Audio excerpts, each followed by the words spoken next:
You are the most important person in your children's life. अगर आपके मुंह से कोई बात निकल रही है तो वो पत्थर की लकीर या भगवान के से कम नहीं है। भगवान की कुछ उपदेश से, भगवान का कुछ जो निर्देश होता है उससे कम नहीं है। इंट्रोस्पेक्ट कीजिए कि क्या आप अपना बेस्ट इस जीवन में कर रहे हैं। अगर आपको आपकी अंतरात्मा से उत्तर मिलता है हाँ बिल्कुल कर रहे हैं, आप बिल्कुल कर रहे हैं, खुश रहिए, संतुष्ट रहिए। संतोष बहुत आवश्यक है। स्वस्थ रहना, प्रसन्न रहना आपका जन्मसिद्ध अधिकार है। ईर्ष्या और द्वेष, यानी कि मेरी साड़ी उसकी साड़ी से सफ़ेद कम क्यों, या उसकी साड़ी मेरी साड़ी से सफ़ेद ज़्यादा क्यों, ये एक बहुत कॉम्प्लेक्स इमोशन है और अक्सर रिश्तों में, प्यार में इसकी बहुत ज़्यादा पॉसिबिलिटी है कि ये देखने को मिले कि वो मेरे से ज़्यादा सुंदर है तो शायद मेरा पति उसके पास चला जाएगा, या उस व्यक्ति के पास ज़्यादा पैसा है तो मेरी प्रेमिका उसके पास भाग जाएगी। इस तरह की चीज़ें जो हैं वो बहुत देखने को मिलती हैं। जब मेरा वीडियो बनाने का मन हुआ इस टॉपिक पर तो लगा कि इसको कैसे जस्टिफाई करेंगे कि ये एक मेंटल हेल्थ है, मेंटल हेल्थ कंडीशन है। आप जब सुनेंगे इस पूरे वीडियो को तो आपको समझ में आएगा कि ये इतना भी साधारण नहीं है और कॉम्प्लिकेटेड होके ये कितना मुश्किल हो जाता है लोगों के ऊपर। तो ये जब आपको इस तरह की ईर्ष्या द्वेष की फीलिंग जब आती है, यानी जेलसी और एनवी, तो अक्सर ये कहीं और की तरफ इशारा कर रही है, किसी और प्रॉब्लम की तरफ। ये प्रॉब्लम मुख्य रूप से एंग्जाइटी, पुअर सेल्फ एस्टीम और खुद को नुकसान कर देने वाला, यानी सेल्फ सैबोटैजिंग ट्रेट्स को बताता है। अब एंग्जाइटी तो ठीक ही है, जिसमें कि आप समझ सकते हैं कि एंग्जाइटी वो सिचुएशन है जहाँ पर आपको पता नहीं होता कि क्या होने वाला, और मन में खुद इमेजिन कर करके आप सिचुएशंस को उस पर आप टेंशन लेना शुरू कर देते हैं। That is anxiety. Poor self esteem, अगर आपके बचपन में आपको ये बताया गया कि भाई तुम तो बहुत ही पुअर हो, तुम देखने में सुंदर नहीं हो, तुम पढ़ने में भी बहुत बकवास हो, तुम्हारा तो क्या होगा, फ्यूचर बहुत ही बर्बाद हो जाएगा, ऐसा बहुत सारे लोग करते हैं। अफसोस की बात है ये, लेकिन ऐसा बहुत सारे पेरेंट्स भी करते हैं, रिलेटिव्स भी करते हैं, बहुत सारे बच्चे इससे सफ़र करते हैं।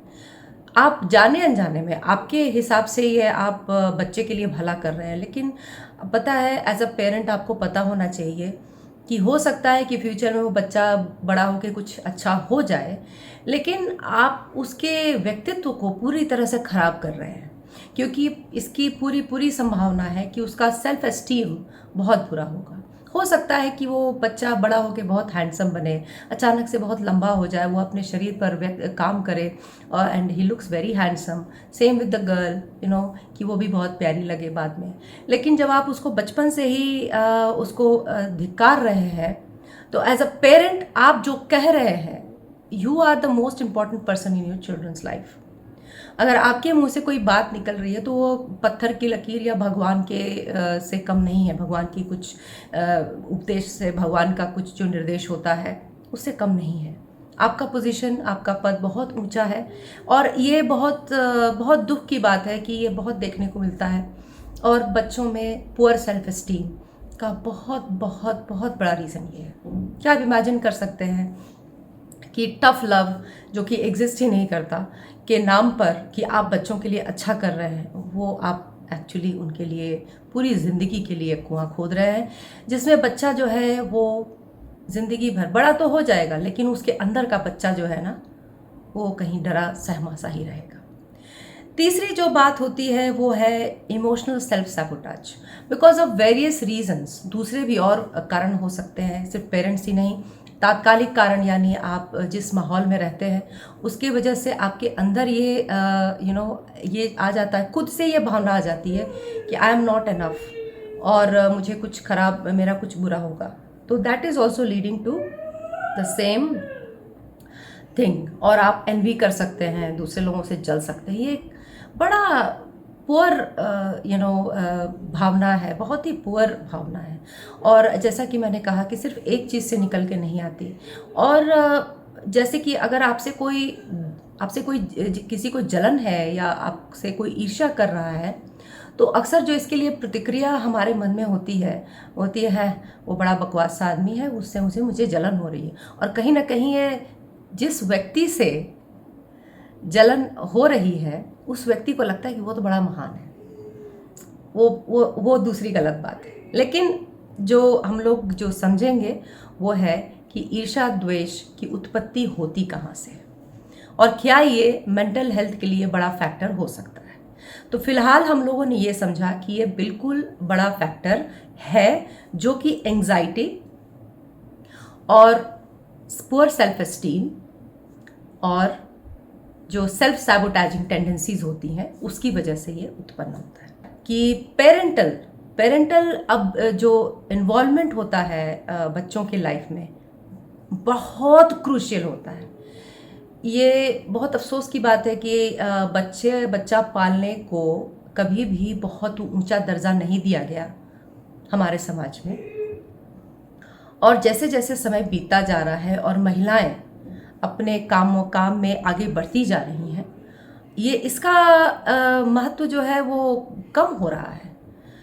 हो सकता है कि वो महसूस करें कि उनको ज़्यादा समय देना चाहिए, लेकिन ये कितना इम्पोर्टेंट है उस बच्चे के लिए और आने वाले समाज के लिए कि बच्चा जो है एक समझदार सेल्फ सिक्योर्ड अडल्ट बने। फोकस हमेशा सिर्फ और सिर्फ रहता है कि कैसे मेरा बच्चा बहुत इंटेलिजेंट बने, कैसे बहुत सारे नंबर लाए और बहुत सारे नंबर ला के कॉम्पिटिटिव एग्ज़ाम या कैसे भी करके अच्छा कर जाए। लेकिन प्लीज़ इस बात को सोचिए कि क्या ये सफिशेंट है। आप एक सेल्फ सिक्योर्ड ह्यूमन बीइंग के बनाना को रेज करना की अपब्रिंगिंग करना एज अ पेरेंट आपकी जिम्मेदारी है। अब क्या जेलसी का, ईर्ष्या द्वेष का दुष्प्रभाव आपके शरीर पर पड़ सकता है क्या? बिल्कुल पड़ सकता है। जैसे आप मेरे पिछले वीडियोस में भी देखेंगे, इससे जो बहुत सारे जो हार्मोन्स रिलीज होते हैं वो आपके शरीर पर गलत प्रभाव डालते हैं। गलत प्रभाव मतलब आपको ऐसे नेगेटिविटी में ले जाते हैं, नेगेटिव इमोशंस लाते हैं जो बहुत कॉम्प्लिकेटेड हो जाते हैं। आपके रातों की नींद खराब हो सकती है, आप परमानेंट गुस्से के शिकार हो सकते हैं, आप बहुत बार हो सकता है डिप्रेस रहें, क्योंकि एनवी होगा, एनवी से आपको एंगर होगा और एंगर से आप या तो एक्सप्रेस कर पाएंगे जो भी अच्छी बात नहीं है, या फिर अगर एक्सप्रेस नहीं करते हैं, आपने उसको मन में दबा लिया है, तो वो भी कोई अच्छी बात नहीं है। वो जाके कहीं ना कहीं आपके शरीर में मैनिफेस्ट होगा। कोई बीमारी हो सकती है, ब्लड प्रेशर रिलेटेड हो सकता है, आपको बहुत सारी दूसरे भी, I don't even want to take names here, क्योंकि ये जो है वो सही नहीं होगा। लेकिन बस मेरा इतना अनुरोध है आपसे कि ये छोटी सी चीज़ नहीं है। अगर आप ईर्ष्या द्वेष से के भी शिकार होते हैं तो ये छोटी सी चीज़ नहीं है। इसका भी आपके शरीर के ऊपर बहुत बहुत खराब इफेक्ट होता है, बहुत खराब प्रभाव पड़ता है। इसको कैसे, इसके लिए क्या करें फिर? एक तो आप खुद को देखें। इस दुनिया में सबका अपना एक रोल है और उस रोल के बाद आपको खुश रहना बहुत ज़रूरी है। अपने काम से, अपने शरीर से, अपने चेहरे से आपको खुश रहना बहुत ज़रूरी है।